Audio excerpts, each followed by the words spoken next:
Students, today we will start a new chapter, Molecular Basis of Inheritance.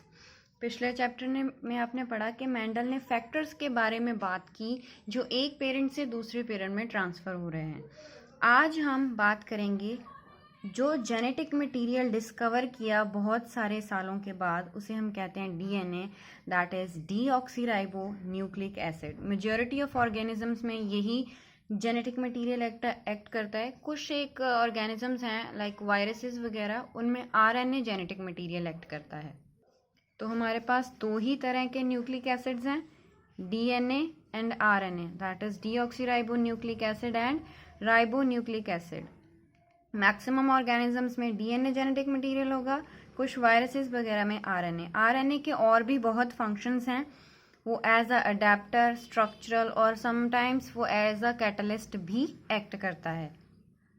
तो इस chapter में हम basically बात क्या करेंगे, स्ट्रक्चर ऑफ डीएनए डिस्कस करेंगे, रेप्लिकेशन दैट इज डीएनए से डीएनए की कॉपी कैसे बनती है, डीएनए से आरएनए कैसे बनता है दैट इज ट्रांसक्रिप्शन, और आरएनए से फर्दर प्रोटीन्स की सिंथेसिस कैसे होती है, translation. Basically replication, transcription, translation, we will discuss these topics in detail in this chapter. Next topic is DNA. DNA is a long polymer of deoxyribonucleotides. Deoxyribonucleotides की एक long polymer chain होती है DNA। इसमें number of nucleotides कितने हैं वो decide करेगा कि उस डीएनए की लेंथ कितनी होगी।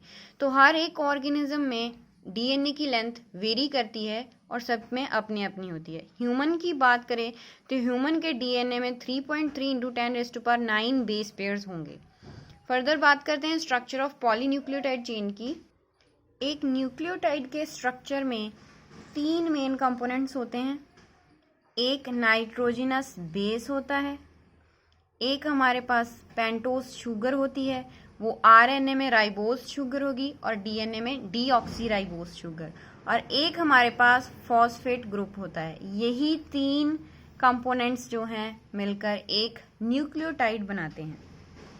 जो नाइट्रोजिनस बेस है वो फर्दर 2 टाइप्स के होते हैं, दैट इज प्यूरीन्स एंड पिरिमिडिन्स।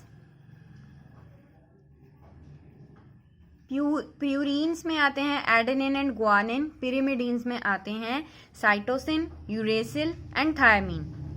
जो थायमीन है वो सिर्फ डीएनए में प्रेजेंट होगा, आरएनए में थायमीन की जगह पर यूरेसिल पिरिमिडीन प्रेजेंट होगा।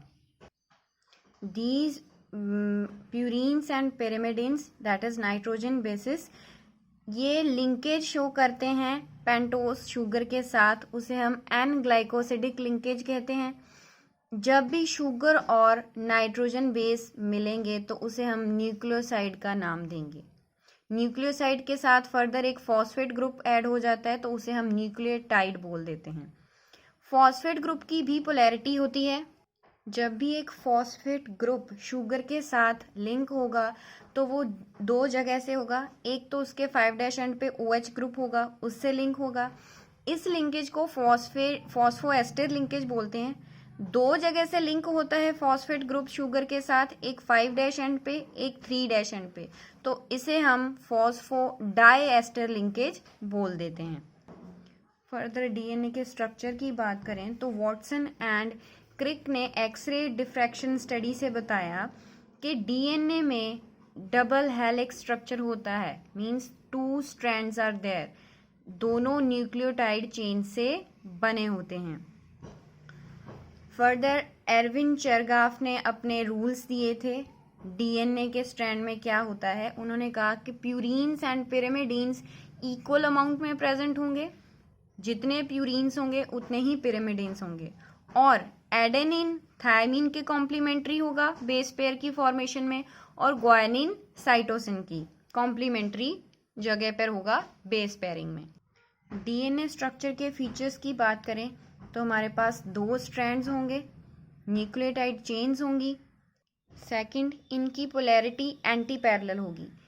एक स्ट्रैंड 5' से 3' की तरफ होगा तो दूसरा 3' से 5' की तरफ होगा। इट मीन्स इनकी पोलैरिटी एंटी पैरेलल होगी दोनों स्ट्रैंड्स की। नेक्स्ट पॉइंट इज, जो हमारे पास दो न्यूक्लियोटाइड चेन्स हैं उनमें जो बेस पेयर्स हैं, एक स्ट्रैंड के दूसरे स्ट्रैंड के बेस पेयर्स में आपस में हाइड्रोजन बॉन्डिंग होती है। एडेनिन और थायमिन में हमेशा 2 हाइड्रोजन बॉन्ड्स बनेंगे, लेकिन ग्वानिन और साइटोसिन में 3 हाइड्रोजन बॉन्ड्स बनेंगे। नेक्स्ट पॉइंट इज, ये जो स्ट्रैंड होता है वो राइट हैंडेडली कॉइल्ड होता है। अगर एक टर्न की बात करें तो एक टर्न जो एक मुड़ेगा एक जगह पर, तो उसमें हमारे पास 10 बेस पेयर्स आ जाएंगे। तो ये था हमारे पास double helix structure of DNA. Further हम बात करेंगे सेंट्रल डॉगमा की। फ्रांसिस क्रिक ने हमें बताया कि मॉलिक्यूलर बायोलॉजी में एक सेंट्रल डॉगमा होता है। उसमें होता क्या, ये तीनों प्रोसेसेस होते हैं। डीएनए से डीएनए की कॉपी बनती है जिसे हम रेप्लिकेशन बोलते हैं।